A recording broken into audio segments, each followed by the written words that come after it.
17절을 다시 한번 보겠습니다. 구하라 그러면 너희에게 주실 것이요 찾으라 그러면 찾아낼 것이요 문을 두드리라 그러면 너희에게 열릴 것이니 아멘. 문을 두드리라 그러면 너희에게 열릴 것이라 말씀을 하셨습니다. 오늘은 철로 역정 네 번째 시간인데 그리스찬이 멸망의 도시를 떠나서 시온성을 향해서 저 천상을 향해서 순례의 길을 시작했습니다. 가족들이 얼마나 만류를 했겠어요. 제발 떠나지 말라고, 우리를 버리고 어디로 가냐고 그렇게 애원을 하는 그 가족들을 뒤로 하고, 또 마을 사람들이 나서서 막 붙잡는 거예요. 어디를 가냐고. 그런데 그 사람들을 다 뿌리치고 이제 길을 떠났어요. 이제 초행길입니다. 나그네의 길. 나그네의 길이라는 것은 언제나 고달픔이 있고 위험도 있고 또 외로움도 있고 목마름이 있는 거예요. 가다 보면 여러 가지 일들을 겪습니다. 이 크리스찬이 순례의 길을 가면서 겪었던 모든 일들이 오늘날 우리들이 겪은 그런 일들이에요. 지금까지 겪었고 앞으로 겪을 것이고, 그리고 이런 모든 말씀들을 통해서 이렇게 대처하면은 우리에게도 새로운 길이 열리고 또 축복의 통로가 열리는구나. 이것을 우리가 여기서 배우는 것이죠. 그래서 이 그리스찬이 낙심의 늪, 가다 보니까 낙심의 큰 수렁이 있는 거예요. 거기에 빠져가지고 큰일 날 뻔했어요. 근데 겨우 빠져나와가지고 또 이제 돌아가는데, 또 율법 준수의 언덕, 율법을 행함으로 구원을 받아야지 무슨 믿음이라고 간단하게 그렇게 해서 구원받느냐, 그런 그 율법주의의 그런 언덕이 있었다고 했어요. 그 언덕을 지나서 이제 마침내 좁은 문에 도착하게 된 것입니다. 그래서 크리스찬이 문을 두드려요. 계속 문을 두드려요. 그러자 엄숙한 얼굴을 한 사람이 문으로 나와서 맞이해 줍니다. 그 사람 이름이 누구냐 하면 선이, 아기가 없어요. 선이가 있는 선이라고 하는 사람이 나와서 문을 열어줘요. 누구십니까? 어디서 오셨습니까? 뭘 도와드릴까요? 그러자 저는 짐을 진 불쌍한 죄인입니다. 저 멸망의 도시에서 왔는데 다가올 심판을 피하기 위해서 시온산으로 가고 있습니다. 아, 그래요? 기꺼이 들여 보내주지요. 그리고는 그 크리스찬이 안으로 들어갈 수 있도록 문을 쫙 열어줍니다. 그래서 안으로 들어가는 순간에 선이가요 팔을 뻗어가지고 그를 황급하게 잡아당기는 거예요. 그래서 문 안으로 들어가서 왜 그러셨습니까? 물으니까 저 보십시오. 저 문 가까이에서 악마 바알세불이 지배하는 튼튼한 성이 있는데 그와 그의 무리들이 그곳에서 이 문으로 들어가는 사람들을 계속 노려보다가 죽이려고 마지막 순간에서 쓰러뜨리려고 막 화살을 쏘아댑니다. 화살에 맞지 않으려면 빨리 황급하게 들어가야 됩니다. 아, 그래요? 문에 다 닫아놨다고 해서 안심할 수가 없네요. 그렇습니다. 휴 하면서 천만다행입니다. 생각만 해도 내가 떨리네요. 그런데 이 문으로 인도해 준 사람이 누구였습니까? 물어요. 전도자께서 여기 와서 문을 두드리라고 일러주었습니다. 밖에서는 열지 못하고 안에서 열어주어야만 이 문이 열린다고 그래요. 그래서 제가 계속 문을 두드렸습니다. 아, 그래요? 잘 오셨습니다. 그런데 어째서 당신 혼자 오셨습니까? 저처럼 멸망의 도시가 큰 심판을 당한다고 하는 것을 깨달은 이웃 사람들이 한 사람도 없었습니다. 어떤 사람은 소문을 듣고 그런 일이 있으려나 그러지만 결단하려고 하지를 않았습니다. 그래서 저 혼자 여기 온 것입니다. 그럼 여기 당신이 오는 것을 아는 사람들이 있나요? 제가 나올 때 제 처와 아이들이 보고 뒤쫓아오면서 돌아가자고 막 애원을 했습니다. 그리고 이웃 사람들도 그런 사람들이 있었죠. 그런데 저는 내 구원이 필요했기 때문에 멸망의 도시에서 벗어나서 영원한 구원을 꼭 받아야 되기 때문에 두 손으로 귀를 틀어막고 계속 길을 걸어서 여기까지 왔습니다. 그래요. 정말 결단을 잘하셨어요. 그러면 당신을 따라오면서 돌아가자고 계속 설득하는 사람들은 없었습니까? 있었지요. 고집이라는 사람과 우유부단이라는 사람이 저를 계속 따라왔습니다. 고집은 나를 설득시켜서 다시 돌이키려고 그렇게 따라오다가 결국 설득하지 못할 것을 알고 비웃으면서 돌아가 버리고 말았습니다. 그리고 우유부단도 잠시나마 저와 함께 여행을 하다가 느닷없이 낙심의 늪에 빠져버렸습니다. 그런데 거기서 죽을 고생을 하고 겨우 빠져나와서는 너무 실망한 나머지 앞으로 무슨 그 어려움이 있을지 모르겠다고 말을 하면서 나는 더 이상 가지 않겠다고, 그리고 돌아가 버리고 말았습니다. 그러니까 저는 참 가엾는 사람이네요. 그에게는 거룩한 영광이 고작 그 정도 가치밖에 안 된다고 그렇게 느꼈는갑죠. 시온성에 들어가려면 그깟 어려움쯤은 이겨낼 가치가 충분히 있다는 사실을 그 사람은 몰랐군요. 우유부단을 생각하면 참 안타깝습니다. 그런데 우유부단에 대해서 그런 말을 했지만 솔직히 말하자면 제 자신도 그 사람보다 더 나을 것은 없습니다. 그가 집으로 돌아갔지만은 저는요, 거짓 선지자에 속아가지고 하마터라면은 죽음의 길로 잘못 들어갈 뻔했습니다. 누구를 만났어요? 속세현이라고 하는 사람을 만났습니다. 율법을 가르치는 사람을 만났습니다. 아이고 저런, 그가 당신 앞길을 분명히 가로막았죠. 그리고 당신에게 율법을 준수해야만이 구원에 이룰 수 있다고 말을 했죠. 그 사람 거짓말장입니다. 그 사람 영적인 사기꾼이에요. 그 사람 아주 점잖게 보이죠. 겉으로는 깨끗하게 보이죠. 그런데 하나님의 은혜를 부정하고 율법을 구원의 조건으로 제시한 그 사람, 만약에 그 사람의 충고를 따랐다면 당신의 영혼은 끝장났을 것입니다. 그런데 그 말이 솔깃하던가요? 저는 겁도 없이 이 율법 준수를 찾으러 가다가 그의 집 옆에 있는 언덕의 바위가 제 머리 위로 곧 떨어질 것 같은 무서운 생각이 들어서 더 이상 가지 못한 채 멈추고 말았습니다. 그래요. 그 위험을 직시하고 돌이키기를 참 잘한 것입니다. 지금까지 그 산에서 많은 사람이 죽었지요. 앞으로도 계속해서 많은 사람이 죽게 될 것입니다. 거기에서 살아나온 것만 해도 천만 다행입니다. 하나님이 당신을 지켜주신 것입니다.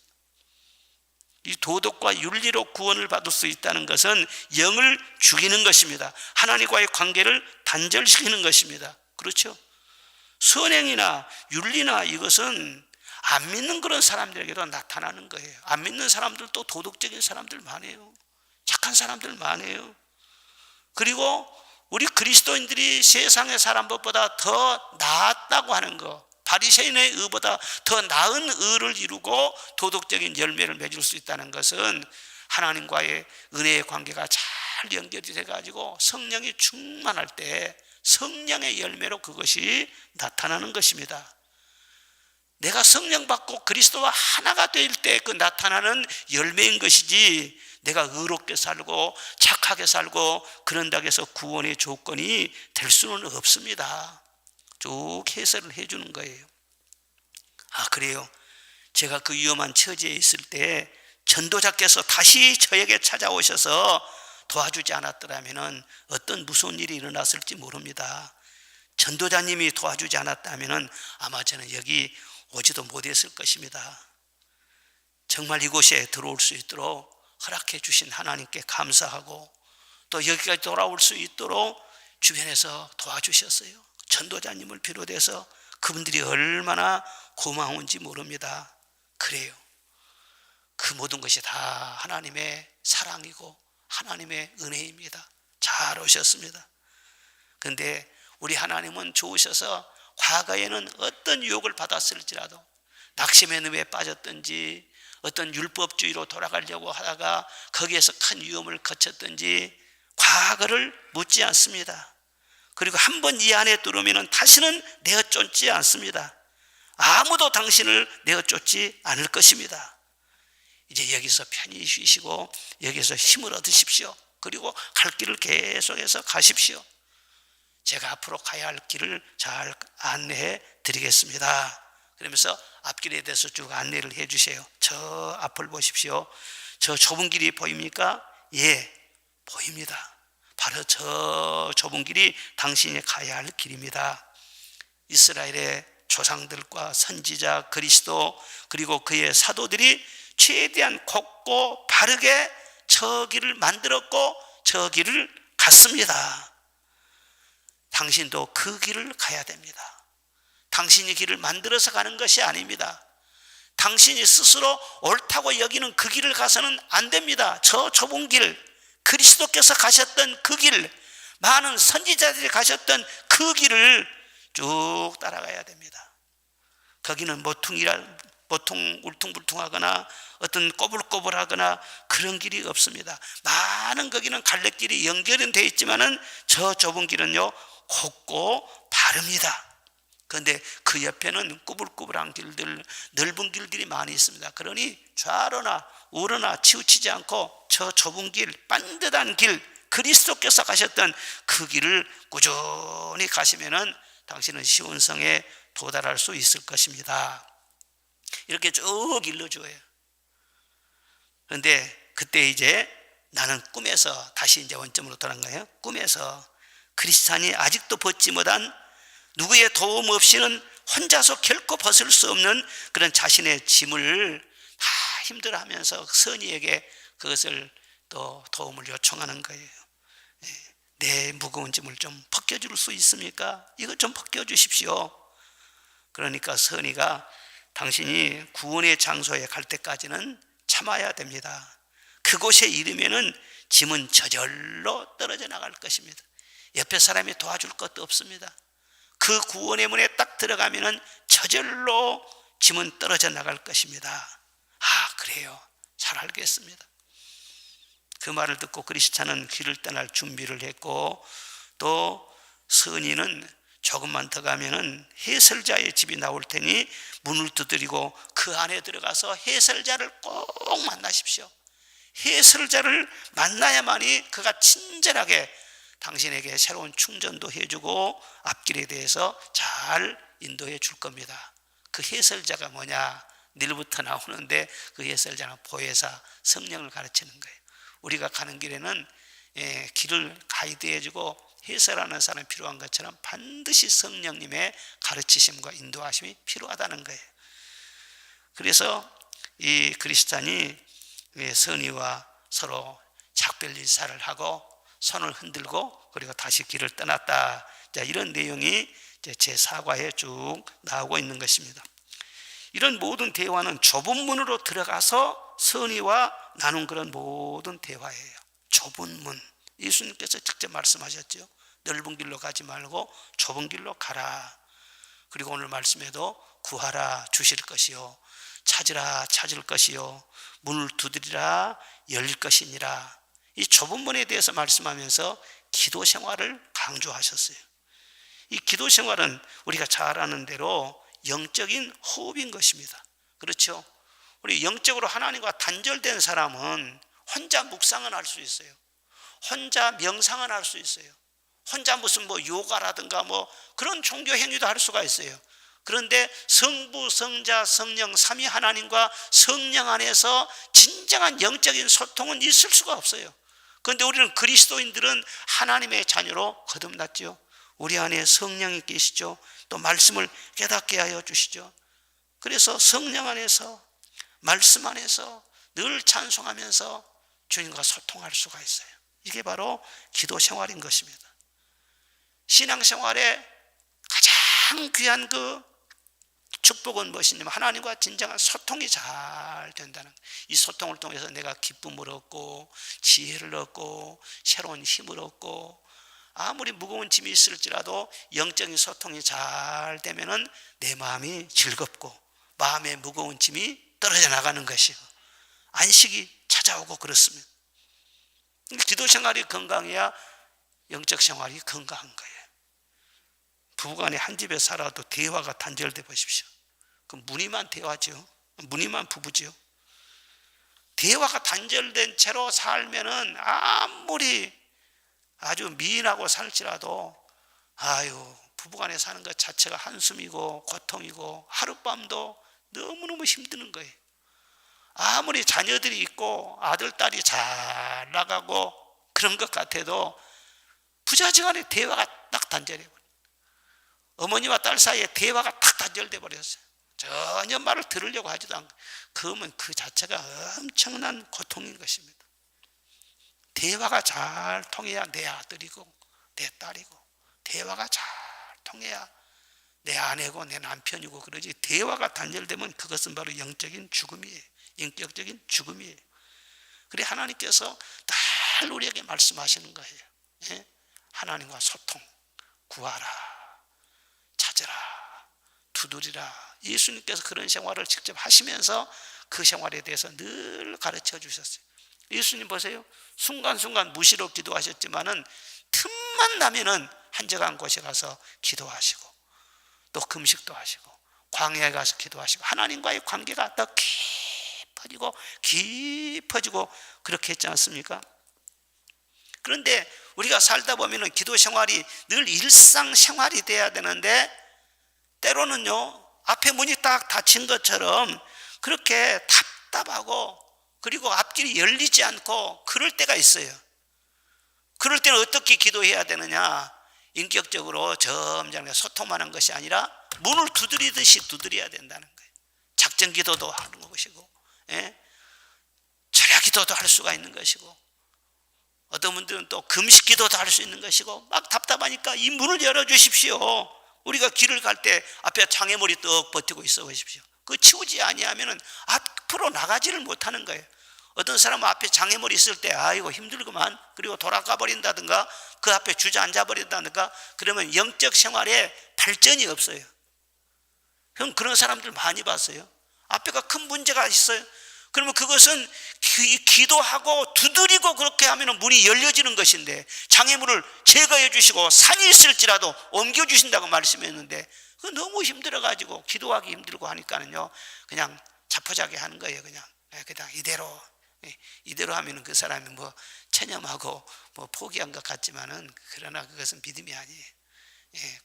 우리가 현실 그대로 받아들여야 할 부분은 받아들이지만, 그러나 문이 열려야 될 것은 반드시 열려야 되고, 산이 옮겨야 될 것은 반드시 옮겨져야 되고, 그래서 앞길에 형통함이 있어야 될 줄로 믿습니다. 내 앞에 닫힌 문이 있을 때 홀로 앉아서 탄식하지만 말고, 근심하지만 말고, 괴로워하지만 말고 두드리라. 밖에서는 못 열어요. 안에서 열어주셔야 돼요. 그러니까 하나님 앞에 부르짖는 거예요.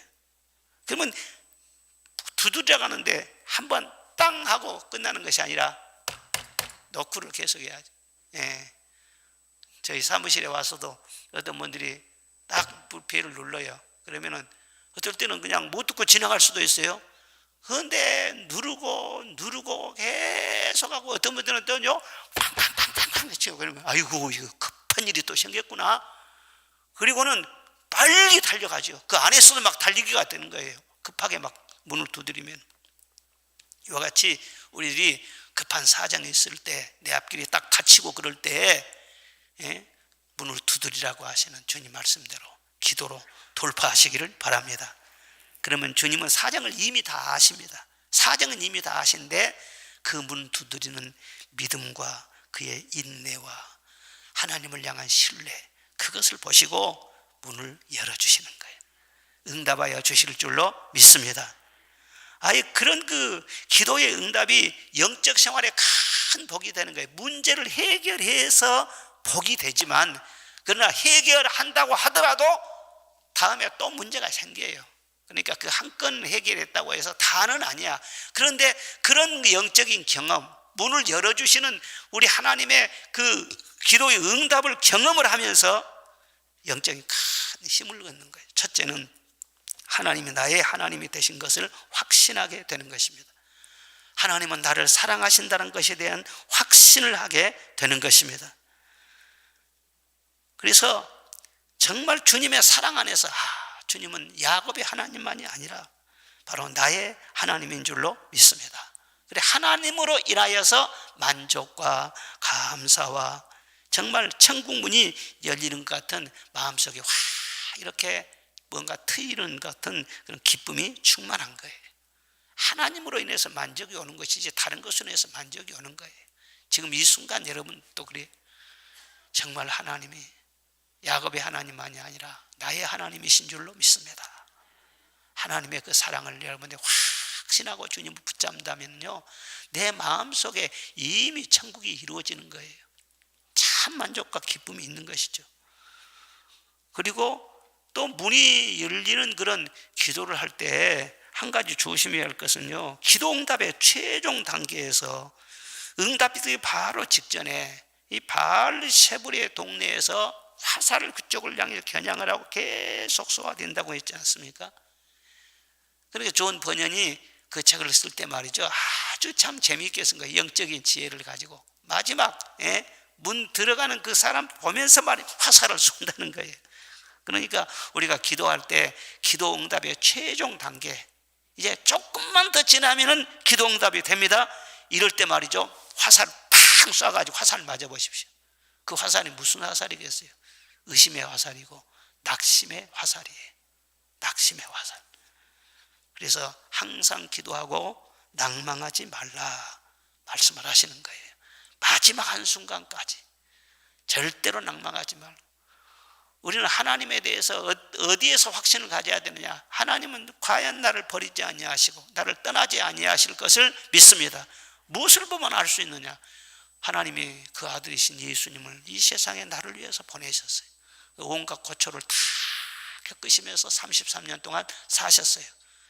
그리고 마지막으로는 내 죄를 대속하기 위하여, 나를 사망에서 생명으로 구속하기 위하여 십자가에서 피 흘려 죽으셨어요. 고난과 멸시와 저주와 모욕과 모든 수모를 다 겪으시고 십자가에서 죽으시고 부활하셨어요.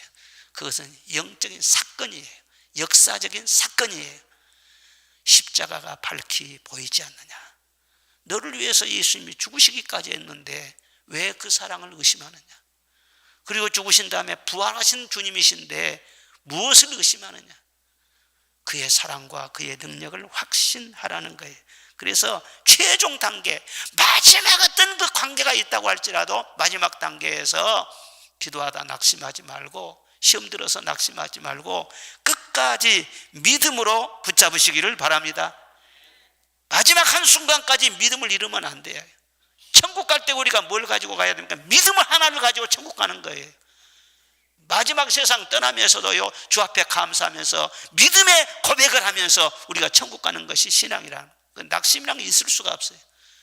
성도들이 낙심한 것은 형편이 어려워서 낙심한 것이 아니라 바알세불의 화살을 맞아서 낙심을 하는 거예요. 딱 얼굴 보면은요, 낙심하는 얼굴인 거 딱 얼굴. 저는 목회를 이렇게 하다 보니까는요, 눈이 형사눈이 되어요. 딱 보면은 믿음이 싱싱하구나, 충만하구나, 반석이구나. 딱 목소리만 들어도 말이죠, 아, 저 화살 한 방 맞았구만, 저 금방 나온다고. 주여 믿습니다. 아멘. 담대한 믿음을 가져야죠. 그리고 또 한 가지 뭐냐면은 문을 쫙 열어가지고 그 안으로 들어가잖아요. 그 안으로 들어가면요, 그 기도 응답, 문이 열려지는 기도 응답이 우리에게 엄청난 영적인 안식이 되는 것입니다. 기도는 우리의 안식, 빛으로 인도하리. 찬송이 있죠. 기도는 우리의 안식, 빛으로 인도하리. 앞이 캄캄할 때 기도 잊지 마세요. 그렇게 막 두드려가지고 그 좁은 문으로 들어갔어요. 들어갔더니 그 안에서 말이죠, 선이라고 하는 사람이 나타나가지고 정말 선의적인 대화가 이루어지는 것입니다. 그동안 겪었던 일에 대해서 쭉 이렇게 물어봐요. 무슨 일이 있었습니까? 무슨 일이 있습니까? 예, 제가요 낙심의 늪에 빠져가지고요 큰일 날 뻔했고요, 율법의 언덕에서요 바위가 떨어져갖고 저는 죽는 줄 알았어요. 많은 사람이 조롱하고 멸시하고요, 그까지 가족들이 내 발목을 막 붙잡고요, 뿌리치고 오느라고 얼마나 어려웠는지 몰라요. 지금까지 되어진 모든 일들을 거기에서 대화를 하는 거예요. 그러니까 기도 응답을 충분히 받아보십시오. 그러면요, 지나는 모든 생활들이요 반추가 되는 거예요. 돌이켜지는 거예요. 아, 이런 어려움이 있었지. 기도응답이 되기 전에 어떤 어려움이 있었지. 여기까지 올 때 간증이 없는 사람은 하나님과 동행하는 사람이 아니에요. 간증이 많을 수밖에 없어요. 그래서 여기까지 온 것이 정말 하나님의 은혜였다, 내 힘으로 온 것이 아니었다, 이것을 깨닫게 된 거예요. 기도응답을 받게 되면은요, 영적으로 말해 재충전이 돼요. 거기서 다시금 이렇게 마음이 말이죠, 볼링이 되는 거예요. 볼링이 되는 거예요. 그리고 앞으로 내가 어떻게 가야지. 그렇지, 앞으로는 어떻게 하라고 했습니까? 선의가 다 가르쳐 주었잖아요. 좁은 길로 가십시오. 그리스도께서 가셨던 그 길, 선지자와 믿음의 족장들이 가셨던 그 길로 가야 됩니다. 넓은 길이 있어도 절대 옆에 사이드로 빠지면 안 됩니다. 그 길로 가야 됩니다. 그러니까 기도응답을 쭉 받으면서 영적으로 한숨이 돌려져야 돼. 그러면서 기쁨이 충만하고 소망이 넘치게 되고, 우리 생활하는 것이 그렇습니다. 항상 고달프고 목마를 때만 있는 것이 아니라 큰 기도응답을 한번 받게 되면은요, 막 그냥 기쁨과 위로와 평강이 막 넘치게 되는 거예요. 그럴 때 뒤를 돌아보면서 은혜에 감사하고, 또 앞으로 내가 어떻게 살아가야 되는, 주유소에서 주유를 하는 것처럼, 요즘은 전기차가 많으니까 배터리 충전을 하는 것처럼 다시금 미래에 앞으로 가야 할 길을 내다보면서 또 충전하는 거예요. 내가 이렇게 살아야지. 절대로 내가 좌우로 치우치지 아니하고 예수님께서 앞서가신 그 믿음의 길로만 가야지. 그렇게 하면서 앞길에 대해서 말이죠, 새로운 그런 충전을 하는 거예요. 새로운 다짐을 하고 지혜를 얻는 것입니다. 여기서 우리가 배울 수 있는 것이 무엇이냐? 우리가 가는 이 좁은 길, 생명의 길, 시온산성으로 연결되는 그 길은 내가 만들어서 가는 길이 아니라는 거예요. 지난 주일날 1부, 2부 설교 때 제목이 나름대로 십자가였잖아요. 나름대로 십자가. 나름대로, 내 생각하기 나름대로 내가 스스로 만들어가지고 내 생각하는 대로 하는 것이 아니라는 거예요. 이미 말씀하신 대로, 이미 예수님께서 본을 보여주시는 대로 그렇게 가는 것이 천국 가는 그 길이라는 거예요. 이 나름대로 혼자 말이죠, 스스로 길을 가려고 하는 건, 그건 진정한 그리스도를 따르는 것이 아닙니다. 그런데 그런 사람들이 있어요. 영적인 체험을 많이 한다든가 그러면 체험을 절대시해요. 체험을 굉장히 우선순위예요. 그리고 어떤 사람은 또 생각이 많은 사람이 있어요. 신앙생활 하면서도 영적인 체험도 많이 하고, 나름대로 철학도 공부하고 신학도 공부하고, 요즘은 학문으로 생각하기 때문에 신학 공부들 많이 합니다. 신학도 공부하고 뭣도 하고. 그러나 그런 지식 자체가 바로 나를 구원한 것은 아니에요. 그 신학적인 어떤 지식을 가지고 나름대로 영적 경험을 가지고 목사님이 설교하면 그건 설교고, 그건 참고하는 것이고, 나름대로 제 생각에 따라서 그렇게 한다고 해보시오. 그 신앙생활이 건강한 것이 아니에요. 그 옳은 것이 아니에요. 반드시 먼저 그리스도 가셨던 그 길을 찾아야 돼요. 아, 저 길이구나. 내 생각이 아니에요.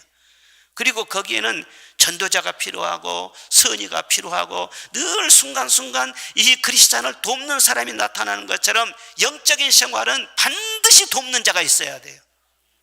혼자 신앙생활하는 것이 아니에요. 저 불교의 스님들은 말이죠, 혼자 쭉 불경을 외우다가 득도에 번쩍 해가지고는 혼자 도를 통해요. 그러나 그리스도의 신앙은 그게 아닙니다. 좀 지금 이만이라든가 다 그런 통일교의 문선명 다 그 사람 무모한 사람이 혼자 하다가는 득도한 사람이 갑자기 혼자 성경 몇 독을 하다가 갑자기 쌀만 먹고 성경 공부하다가는 딱 깨달았다는 거예요. 그게 전부 이단이잖아요. 반드시 교사가 있어야 돼요. 나를 가르쳐주는 교사가 있어야 돼요. 그렇지 아니하면 영적 생활을 바로 할 수 없고 바른 길로 나갈 수가 없단 말이에요. 이것이 굉장히 깊은 지혜입니다. 스스로 지혜로운 줄로 착각하지 말고 겸손하시기를 바랍니다.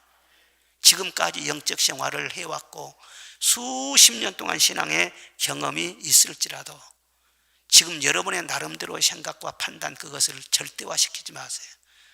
그 절대화시키는 그 순간부터 당신은 우상의 동굴에 갇히는 겁니다. 영적인 기쁨이 없어요. 항상 배우려고 해야 돼요. 늘 깨달으려고 해야 돼요. 겸손이 있어야 돼요. 이것이 겸손이에요. 굽실굽실한 것이 겸손이 아니에요. 내가 알았어도 경험했어도 체험했어도 그것은 내 생각이고, 목사님이 나타나서 집사님 이럴 때는 이렇게 해야 됩니다, 그걸 받아들일 줄 알아야 돼요. 그것이 겸손이, 그것이 사는 길이에요. 한눈에 보면 몰라요? 보면 다 알지. 그래서 다른 잘못된 길로 빠지지 말고 끝까지 바른 길로 가야 된다. 이것을 다 영적으로 교훈 삼아서 이렇게 보여주는 거 아니겠어요? 이 좁은 길, 이 생명의 길로 끝까지 갈 수 있기를 바랍니다.